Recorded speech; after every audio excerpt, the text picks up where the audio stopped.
Hello,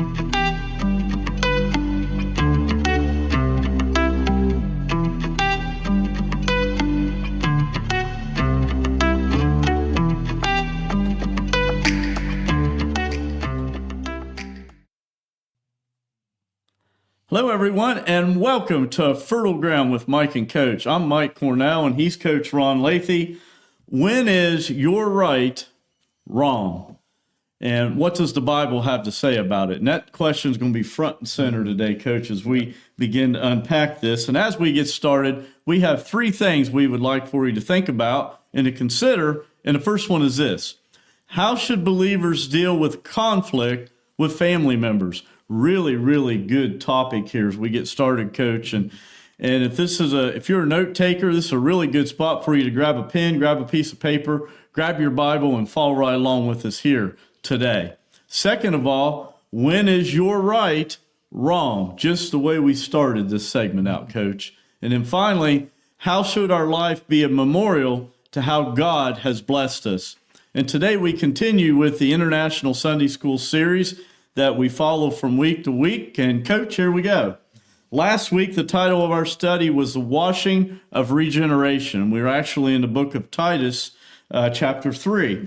This week, the title of our study is Abram Builds an Altar. And we're going to go clear back to the beginning of the Bible in the book of Genesis, and we're going to look at chapter 13, and we're going to be looking at verses 8 through 18. And Coach, could you just kind of set us up here and set the context for today's lesson?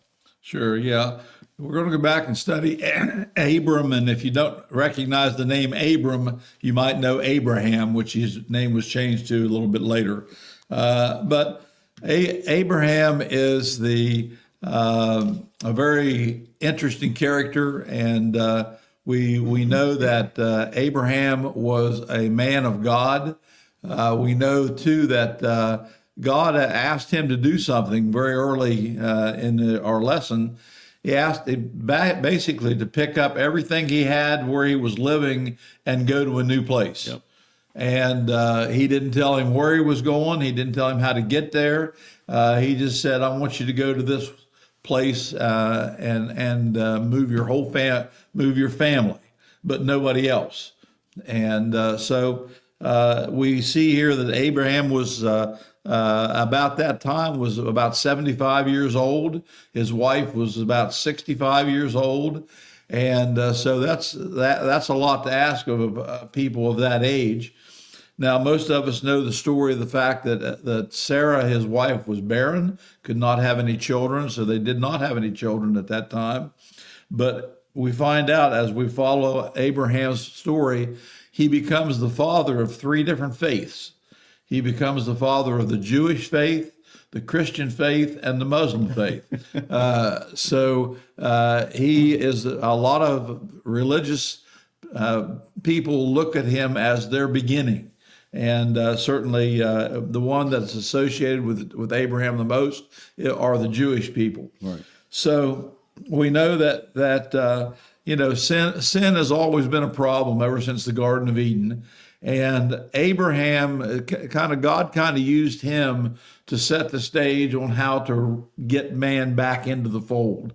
He kind of put in motion what was needed to pay for the sins of man and bring about a Redeemer and a Messiah that we talk about through the lineage of Abraham. And so God used Abraham in a very mighty way.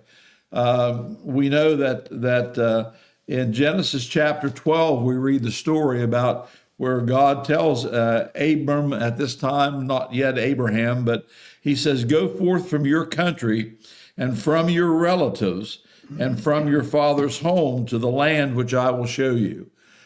So in that, he says to Abram, take your immediate family.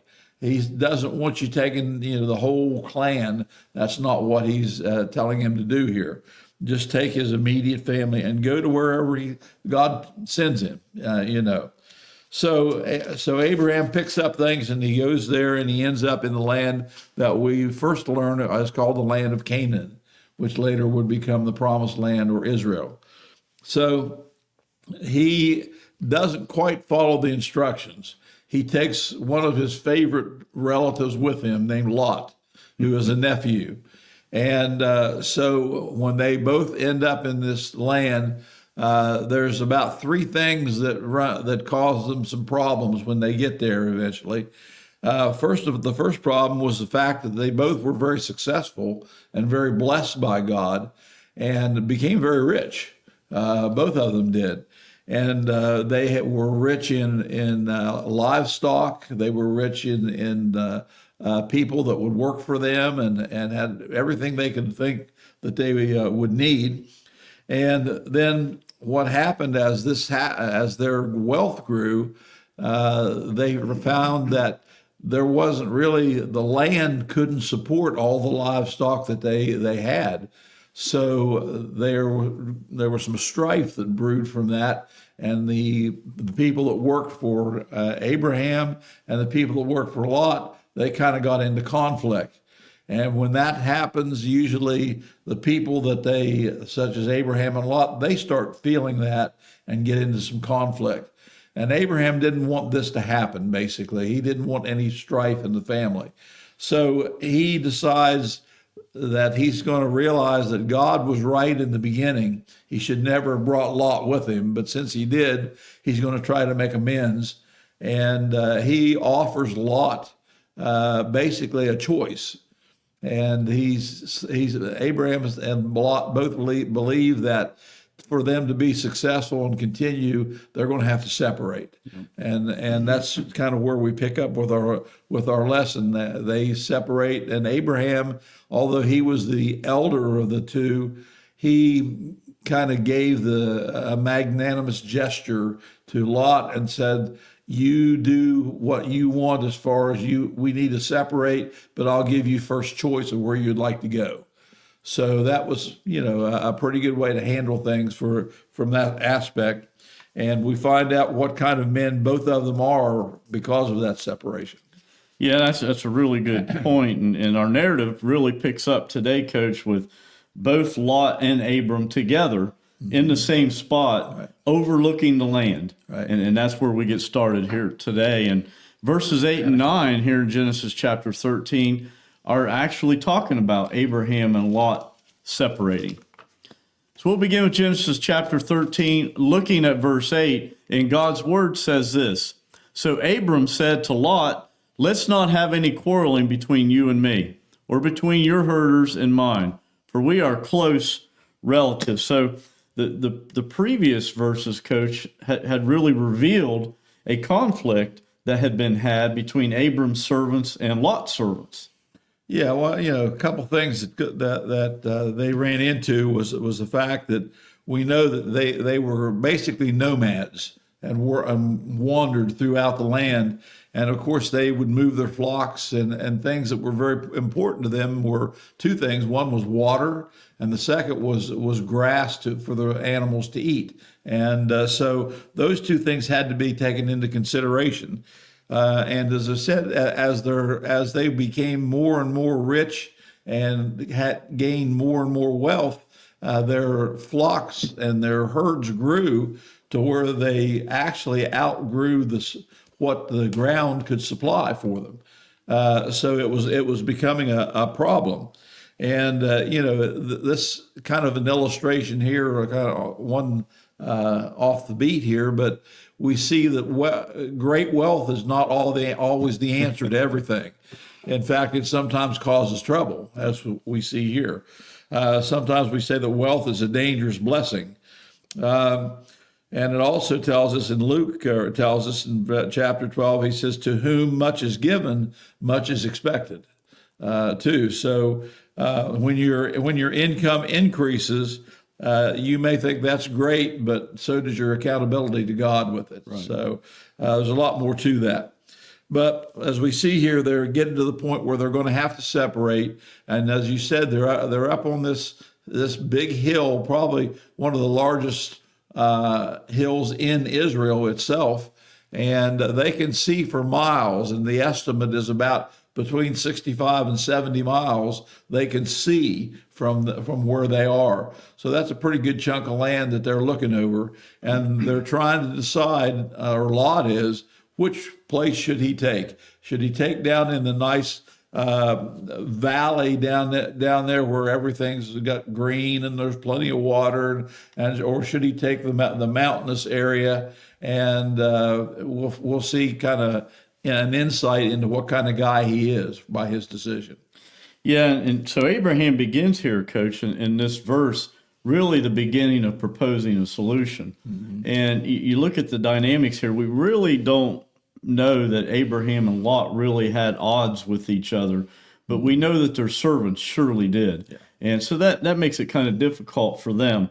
But we also know Genesis clearly shows that Abraham had a real soft spot in his heart for Lot. And his nephew is mentioned as part of Abraham's original traveling entourage. Mm-hmm. And we see that in Genesis chapter 12. And Abram will later rescue Lot from kidnappers in a full-blown military raid. Right. And so we know that, and that's in Genesis chapter 14. So there's a whole history here taking place. And after taking the name Abraham later on, which is not part of today's text, Abram will plead with God on behalf of Lot's hometown of Sodom. Right. And so we learn more about, as this unfolds, how Abram really feels about Lot. Yes, they're herders or having odds with each other, but Abram really loves his nephew, his brother's son, Lot here. And this offer here shows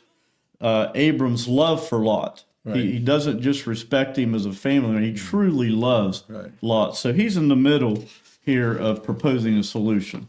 Right. And one of the things that we want to remember is being in Abraham's family and Abraham having no sons. Yeah. Lot, I kind of anticipate that maybe he was looking at maybe Lot becoming the one who takes over the family lead. And again, he probably treated him like a son. Yeah, that's a really, really good look at that. And that takes us to our first question here. And, you know, we see a potential family quarrel getting ready to take place here. How should we deal with conflict with family members, Coach? Well, we certainly have a pretty good example here in front of us. And a one-word answer would simply with love, as the way that we deal with conflict. And we should take a lesson from Abram here of being willing to put yourself, second compared to somebody in your family that even if you have trouble with them, we'll quarrel with them, but the idea is to do everything you can to see that you don't really give a bad example of who God is and what He is in your life. You should always keep that, your relationship with God foremost in your relationship with people. And one of those things says, we should always love our neighbors. We should always love our family. And we need to sometimes show it like Abram did here, who had a perfect right to say, I'm going to take what's mine and you can have what's left over. Yep. But he didn't do that. So it's just treat family members, even better than you treat yourself. Again, follow the golden rule, those kind of things that advice that we have. And it's a shame today that we see so many families that are breaking up and having problems. And one of the main reasons is simply they don't have God in their family. Yeah. So that's been a real problem. But, and again, it's just human relationships. We have to learn how to deal with those, good and bad. Yeah, you really do. And family conflicts are even more complicated, as many, many people experience and know. And they can be some of the most emotionally challenging times that a person ever has in their life. And it really starts with this, Coach, is you don't have to be right even if the other person is wrong. Right. I mean, and that's usually where it starts. And the Bible talks about divisions in a family, and divisiveness can eventually lead to conflict. It's a very, very slippery slope, especially with the family dynamic taking place. the very first way to avoid this or to overcome it when it does occur is forgiveness. Right. You have to practice forgiveness, and you have to be spiritually in a place where you can forgive. Right. And some people confuse forgiveness and consequences. You can forgive somebody, but that doesn't mean they won't experience the consequences. Right. Like, for example, the consequences might be that you might not trust them completely in the future. But that doesn't mean you can't forgive them. Right. So the very first thing is forgiveness. The second one is just communication. Just flat deciding you're not going to talk to somebody, that doesn't accomplish anything. Right. That's just a bad way of doing it.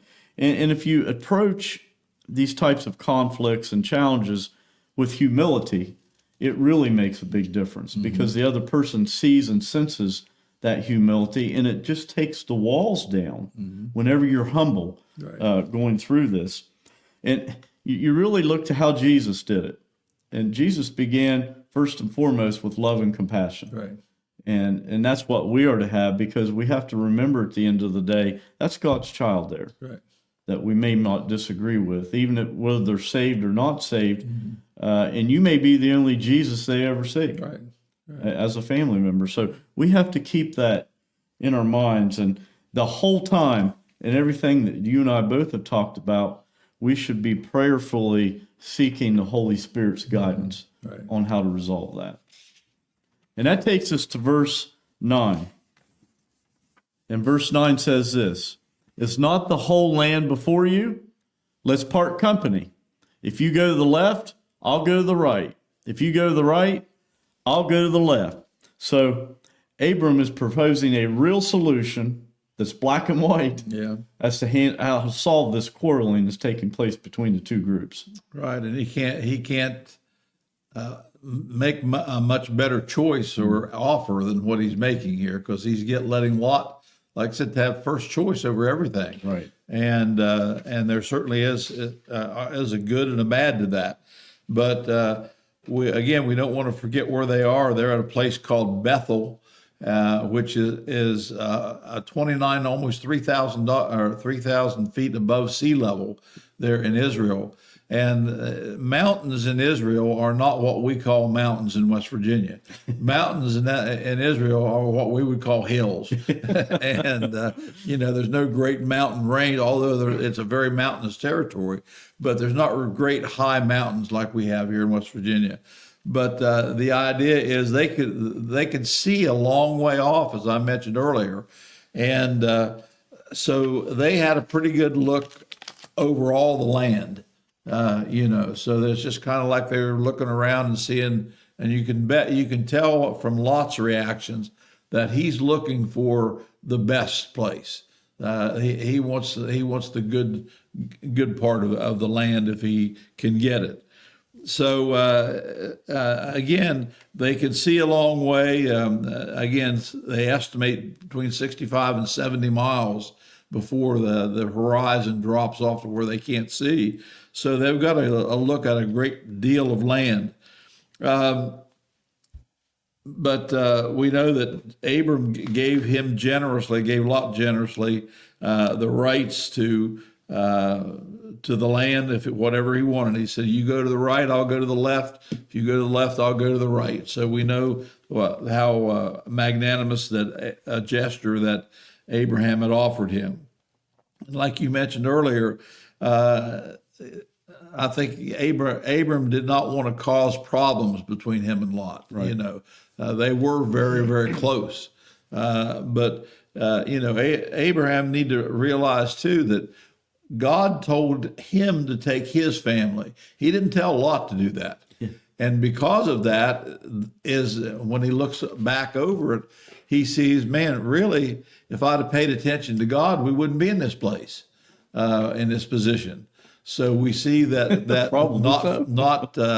not following God's direction caused trouble. Yeah. And in a way that you wouldn't think it would cause trouble, but it did. So Lot looked around and saw all the valley of the Jordan River. As I mentioned earlier, it kind of runs down through the middle of Israel, and had to be the richest land, and like I said, had plenty of water and everything that he would need for his livestock. But you could tell from his reaction that he's kind of really in his mind thinking, now what do I want here? This is my choice. So what do I take? And just like many choices we have to make sometimes, some of the choices we make may look good at the beginning, but it may start a whole snowball chance of things turning bad. It's because we didn't look and didn't ask wisdom in making the choices that we make. And Lot certainly isn't looking to God for this choice. He's looking from his own perspective. Well, Abram is a very, very wise man, and he's a very, very mature person spiritually. And we see that coming into play here, and especially as we continue to unpack this. So you have to get inside Abram's head a little bit here and say, okay, why? Why did he give Lot the choice? Because Abram was the older, he was the elder, so he by Jewish law or by the custom of that day, well, they weren't really Jews yet, but by the custom of that day, the way the family units operated, he was the elder person. He had the right to choose and say, Lot, you take what's left over. And so you have to wonder why that happened. Some people believe, some scholars believe that Abram was being a little bit of a pushover right here. But if you look at this a little deeper, Coach, you see Abram is really very, very wise. It almost looks genius of what he's doing. Because now what happens is when Lot picks, Lot's men and Lot can't say, well, Uncle Abram took the best for himself and left us with the scraps. So that can't be part of it. And part of it, too, you look at it, you see the fondness, the unique fondness here that he really has for Lot. And that, I believe, is really what's in play. And here's the bigger picture. This is the part a lot of people don't see, and Lot certainly never saw this. Because he trusted in God so much, Abraham didn't care. He wasn't obsessed with his own rights, and neither should we. And it's a great example, and we're going to talk about that here a little more in a minute, but everything we receive is the free gift of God and has nothing to do with our concept of rights. And that's a great example that Abram is putting on display right here in front of all these people. And well, as we get to read it, several hundred years earlier this happened, we get to read it today and learn from it and see a great example before us. And that takes us to the next question, which is directly related to this, Coach. And that is, and Abram is kind of giving us the playbook here. When is your right wrong? Unfortunately, this is a question that there's a lot of people in our world today needs to answer and take a look at that if they really want to look at the way things are going in life. When is your right wrong? The best answer I could give to that is if it's, I don't care what you think your right is, if it's morally wrong by God's standards, then you do not have that right. That's the test right there. And that's why we're in such a, I think, mess in our country today. We got people, all the time saying, well, this is a free country. I can do whatever I want to do. No, that's not how the Constitution reads and how it was set up. Again, something, just because it says, you need to be politically correct is a phrase we hear today with different things. And again, it's not politically correct if it's morally wrong, if it goes against God's word and God's commands. That's because he is the one, the ultimate judge and ultimate lawgiver. So people are trying to go without God. They're trying to say that they have a freedom that they actually want to be their own God. Is what it is. And when you say, there's a big divide about abortion. There's a big divide about homosexuality and different genders and things like this. That's really tearing our country apart. And if you just go back to the Bible, the answer's there. Your right is wrong if it goes against God's. That's the short answer, Yes. and that's the answer. Right. And Coach, we live in the greatest country that mankind has ever known. Right. We live in the greatest country on the face of the earth, and many men and women died and paid a tremendous sacrifice to give its citizens the right to be wrong. Right. I mean, you really have a legal right to be wrong. That doesn't mean you have a spiritual right to be wrong. No. And when you look at this, I can give you an everyday example, and this isn't necessarily a spiritual example, but it's a really good example of when being right is wrong. There's a city very near where you and I live. I'm not going to say it because this goes out all over the web, and we may get calls and letters from the leaders of that city. But there's a city real close to where we live, and they have crosswalks at certain areas in the town. And those crosswalks, it's known that people who are walking have the legal right to cross the walk, and vehicles are to stop. And some people who feel entitled will take off across those walks and not even look both ways because it's their right to do so. And in more than one occasion, somebody like that has been killed, hit by a car, or hit by a car and severely injured, simply because they exercised their right. And that makes it, if you're right and dead, it really, is that right or wrong? You have to think about that. But it really doesn't make sense for them not to at least look and see if somebody didn't really see the light go off or anything like that. So that's just an everyday example of when being right is wrong. I mean, it's kind of difficult, but you're right. Whenever it doesn't line up with God's standards, it is wrong. Yeah. It doesn't matter what politics say. It doesn't matter what laws say. If it doesn't match God's word, it's wrong, period. And that's what God said. All right, verse 10. And we're going to work our way to verse 13, and we're going to see Lot's choice. We're going to talk about it here. Verse 10 says, Lot looked around and saw that the whole plain of the Jordan toward Zoar was well watered, like the garden of the Lord, like the land of Egypt.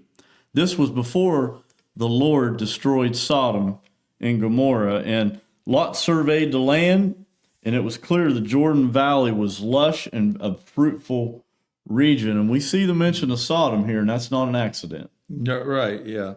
And we also see some other things that he mentions. It says that the valley or plain of the Jordan River was something like the garden of the Lord. Well, obviously, he's talking about the Garden of Eden here, and which was lush with food and trees and plant life and animals and so forth. So he's seeing literally, when he looks down there, he envisions the Garden of Eden for him and his family, and that's what he's looking at. He also says that it's mentioned about the land of Egypt. Well, the land of Egypt, of course, is known, basically, its rich valley is the Nile River, and that Nile River every year floods and brings, soil, rich soil over the land and makes it a real fertile place to plant crops and things, So all this is running through his head about what he could have if he goes. But, this subtle mention of the city Sodom leads, kind of lets us know that he's heading towards something that's different than he's used to, because he's always been a nomad, like Abraham, and he's always traveled around the country. Well, it looks like he's got eyes for the city life, maybe.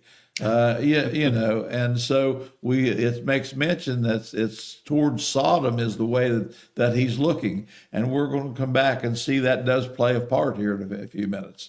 Well, access to water was extremely important in this particular part of the world, and it still is today, Coach. But you think about Lot saw that, and this elevated place where they're looking, like you said. They could see 66 miles, so to speak, and he could see that this particular piece was fertile. There was water, and access to water was very, very important to them. So Lot made his choice purely on what he could see with his eyes. And he cared only for the material abundance of the land, and he cared nothing for how it would impact his family and him spiritually. So he didn't make a spiritual decision here. No. He made a worldly decision, so to speak. So we'll see how that plays out for him here real soon. Yeah, a couple other things to think about too. You know, they didn't have any drilling machines over there when they needed water to drink. They had to dig wells. Well, obviously, if you're in the river valley, your wells are not going to have to be as deep as those that are in the mountains, you know, to reach water. And, you know, this would be another plus as to why he would move that way. And so, you know, he is always looking out from his eyes, and really doesn't seem to give much of a thought as to what that leaves for Abraham.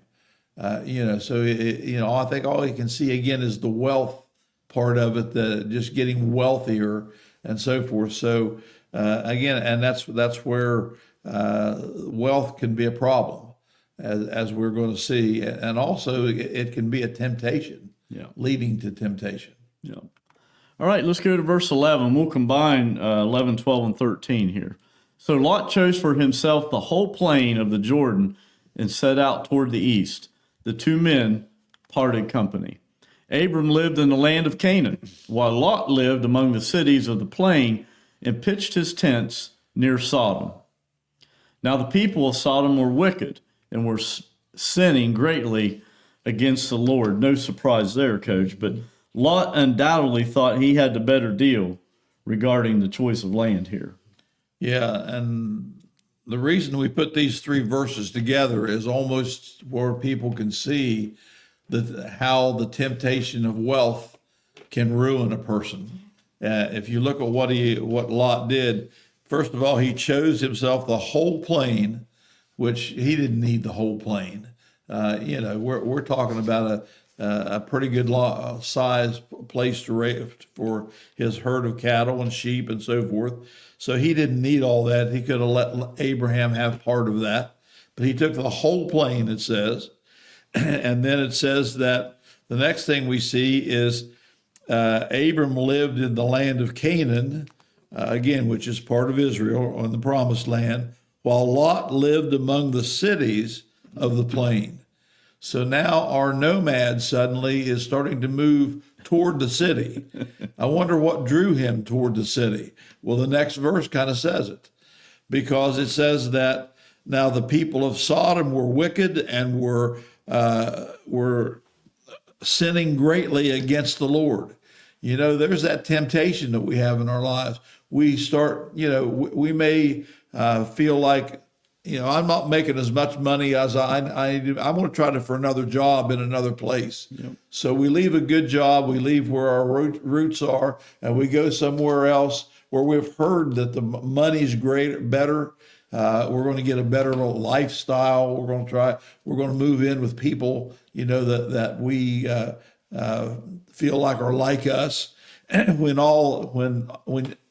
you get there, you find out that that's not all what it turns out to be. There's a lot more crime. There's a lot more sin. And so that nice thing that looked really good from the outside, suddenly it's got some drawbacks. And I think that's what Lot's going to find out as he, you know, just leaves what he's used to doing, just being a nomad and living off the land, to going into the cities. And I think, you know, we're going to find that he has some regrets about that. Well, Lot's choice of the land, Coach, in and of itself wasn't necessarily wrong. I mean, the territory he selected was fertile. So if he was really looking out for his family unit and his group of people that he was the leader of, it appears he made the better choice. But one would have to wonder if he maybe in the back of his mind knew that Sodom was in this particular land that he chose, because the reputation of Sodom, and later we find out Gomorrah as well, was well known at this time. These two men would have known the reputation of Sodom Sure. while they were standing there. And Lot would have known when he made that selection that Sodom was part of that. Sure. And, you know, how bad could Sodom be? I mean, at this particular time, rape was prevalent. There was every sin known to man was taking place. Yep. So much so, Coach, that sexual sins today are named after that city. Right. Exactly. And that's how bad it was. And so you just have to wonder, when Lot made this decision, really what was on his mind and what was his motivation.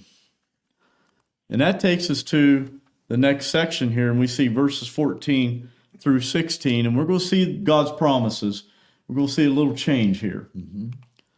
Verse 14, the Lord said to Abram, after Lot had parted from him, look around from where you are to the north and south, to the east and west. And verse 15 says, all the land that you see I will give to you and your offspring forever. So after Lot moved himself, after Lot moved all of his tents, after he moved all of his sheep herders and everybody, moved them out of the way, God visits Abram once again. Right.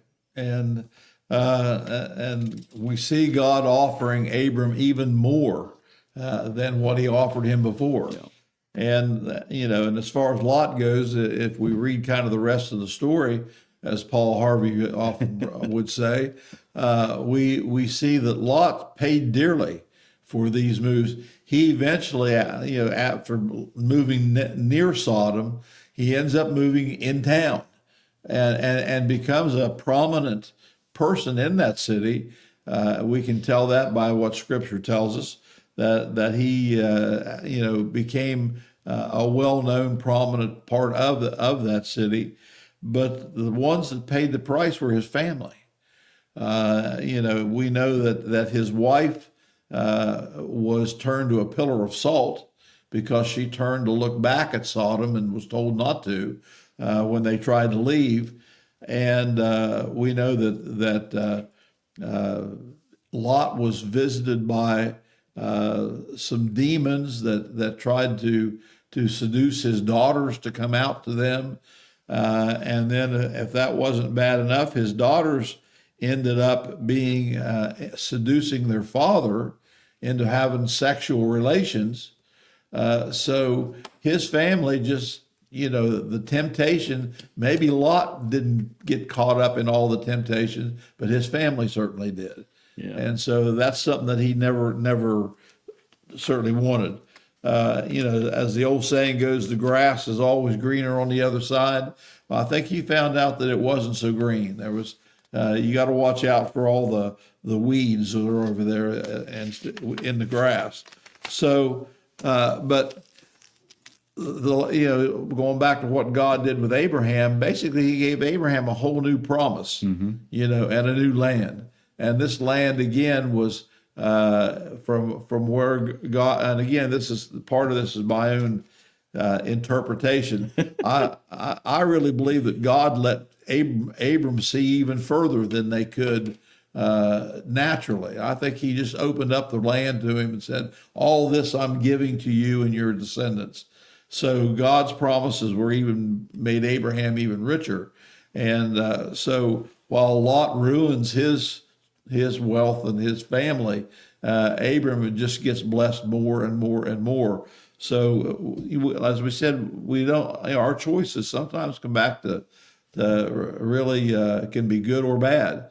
And oftentimes if we're not following God's lead, they turn out bad. Well, they really do. When you look at this, Abram really wasn't supposed to bring Lot with him. No. Mm-mm. And so it's kind of like when God shows up on the scene, he's saying, okay, Abram, now that we have all these distractions out of the way, because Lot has gone and all of his people have moved on, now that we have all that cleaned out, now it's just me and you. Right. And how, you know, I have great things planned for you, and I want you to realize what my will for your life is. And now that all these distractions are gone, let's get on with it. Right. That's kind of what he was saying here when you think about it. All right, let's go to verse 16. I will make your offspring like the dust of the earth, so that if anyone could count the dust, then your offspring could be counted. So God continues here, Coach, to reaffirm his promises to Abram and now to really expand on them like you were referring to. Yeah, and what we saw there in verse 15, he says, all the land I'm going to give you, and then very importantly, he said, and it's yours forever. Very important statement or fact there. The idea that Abraham was not going to lose the land no matter what. God promised that this is going to be your land forever and ever. Now, that didn't mean that God wasn't going to kick him out for sinning and to teach him a lesson, but the land is still Israel.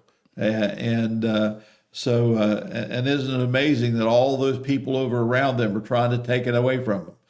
And just all the fighting and stuff.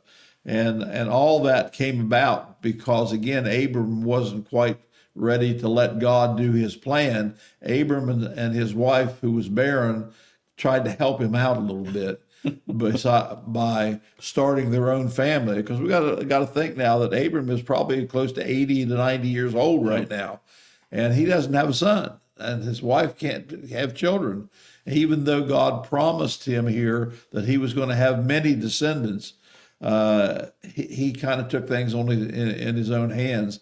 And he had a child with one of Sarah's handmaidens from Egypt, Hagar, and that was the birth of basically the Muslim people and all the problems that they have over there, and the Arabs. That's what came from Ishmael, her son. So by trying to help God out, not just following God's plan, he has created something that has been a battle from then on, and it still is today. So, we got to be careful when we don't really understand God's plan in our life and we try to help him out, we get impatient. And we see this as an example right here. So, because we know that Abraham's true son, Isaac, who is called the promised son, is the one that becomes then kind of the head of the nation of Israel and the people of Israel. We know Isaac had 12 sons, and those sons became the nation or the people of Israel that God called his own people. So, God's always going to get his plan to work. Even if you try to stop him, he's going to find a way to make it work. And that's what's happened here, and that's how the Israel people became the ones that brought the Messiah through their lineage to turn the whole world around. And now, because of that, we who are not, Abraham's relatives, God provided a way to graft into his family so we can enjoy the same benefits and promises that God had given to the Jews.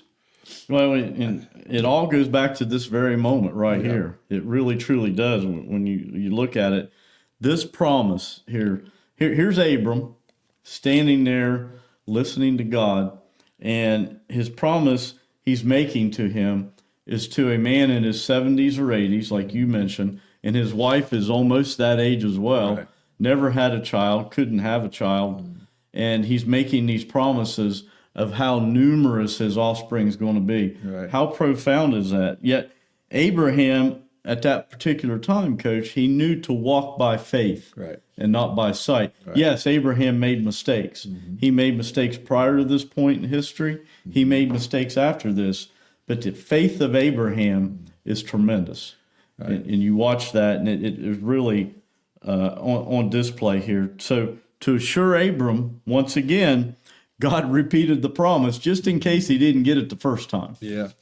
And it's interesting that Abram is also listed in the what we call the Faith Hall of Fame. Yes, he is. In the book of Hebrews. So, his faith is what God really blessed and provided him with all these things. Yep. All right, let's go to verse 17. And we're going to be with verse 17 and 18 as we see the journey of Abram. Verse 17 says, "Go walk through the length and breadth of the land, for I am giving it to you." So God wants Abram to explore the land, this land of promise that he's been talking to him about, to walk through it as if it were his. Right. And that's kind of when the Bible talks about walking the length and the breadth of the land. That was one of the ways that God was telling whoever did it, this is your land. I'm giving it to you, and you can take ownership of it now. So this became his land, and through what God had promised him to do. So when he takes the walk, the land that God offered him in this second go round after Lot had gone, scholars estimate would probably be about the third of the size of the state of Tennessee. So that's a pretty good chunk of land, And the thing that we find out as we go a little further into their history is that they don't even claim all of it. They get satisfied and complacent, and they don't really stretch, to the land that God actually promised Abraham. They never, if they had, many of the countries that are now around Israel would have been Jewish, clear into Iran and Iraq and that area like that. God promised that land to Abraham. So because the Jews did not take advantage of that and did not, because, he said, walk the land. They never walked on that part of the land. They got satisfied with where they were. So they never really got the full promise of that land. But one day they will. Well, here's an interesting piece of what just happened here. So now God's telling Abram, soon to be Abraham, look, as far as you can see to the north, as far as you can see to the south, as far as you can see to the east, and as far as you can see to the west. Who knows how far that was? But it was really everything. Right. That also included Lot's piece. Yes, it did. A lot of people walk by that, but Lot's piece is in that part that God's telling him here. Yeah. And Lot looked pretty foolish already because of that. All right, let's go to verse 18. So Abram went to live near the great trees of Mamre at Hebron, where he pitched his tents, where he built an altar to the Lord. So Abram built an altar to the Lord in this place because it was special. Right, and the idea of building the altar, that's, if you remember when Noah came out of the ark, the first thing he did was build an altar to God, and it was to worship God. And the altars had several purposes in ancient Israel. One of which was kind of the place, first of all, that they would get out and they would thank God for what God had done for them. So first thing Abram does is he builds an altar to God because what God has just done for him. The second thing that they are used for is they're used for remembering purposes and for history purposes. They don't want their ancestors or their descendants to forget what happened right there at that spot. That's a very important place. And these altars were built all over the nation of Israel. And something special happened at those places. If we remember that when they did get into the promised land, they built an altar right in the Jordan River when they walked across it to remember that crossing into the promised land. That was under Joshua's lead. So this is God is a God of memory. He wants us to remember, what has happened in our history, and the remembrance part is what kind of gives us hope sometimes. And we look back at what God has done for Abram and done for his people, and that's what gives us hope that we have the same promises that will be kept to us. So, the idea of making this altar to God was a big, big thing. It was not something taken lightly. They would have to gather stones and things to make the altar. And some of these altars were pretty good sized altars. It wasn't just a few stones they piled up. So it was to honor God. It was to remember what had happened there, and just to keep the descendants from coming and wondering, asking what happened here or what's that altar for. It's a way to remind them. Well, it's a very, very important place in the history of the Jewish nation. And it's so important that, we later learned that Isaac and Jacob both were buried here at this very place. And it's interesting, too, when you talk about Mamre and Hebron, or Hebron, however you pronounce that, those have two different meanings. The word Mamre means vision, and the word Hebron means communion. So Abram, once again, walked in the Lord's vision and had communion with God while he was doing it. Right. It just seems odd how that comes together with what these actual places mean. And Abram built another altar. He lived life in constant awareness of the need for a sacrificial atonement and covering for his sin. Right. So he realized immediately, look, I've got to build an altar so that I can sacrifice and get my sins covered up. Right. So he realized that he was a sinful man. Right. So it tells us a lot about Abraham here. And that takes us to our last question here today, and that is, how should our life be a memorial of how God has blessed us? Abram thinks it's important. Well, and today, especially if we talk about our lives should be a memorial to God. We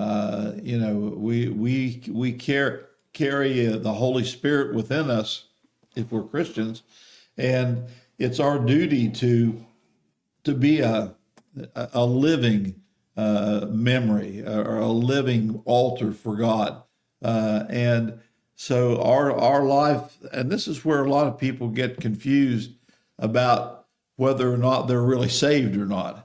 Yeah, there's a commitment here involved. It's more than just saying, Lord, I'm sorry, forgive my sins, and I repent of my sins. There's more to it than that. That's a very cursive way to explain thinking that you're saved. But it involves commitment, because once you make that promise to God, you are committed to Him as well to live the kind of life and as example to other people. We talked about this last week. We are to live as examples to other people, and that's kind of the way we live, the life that we live after we come to Christ is our memorial that we leave here on earth. We need to leave a memorial that people can look to and say, "Oh, I remember him. He was a great Christian person." We think of people that have already gone on. You think of the Billy Grahams and people like that. What a testimony and what a memory, like an altar, he is to people. And that's the way we should approach that, being a child of God. It's a responsibility that comes along with that. Just like Abram had the responsibility to build that altar to make the sacrifice for his sins.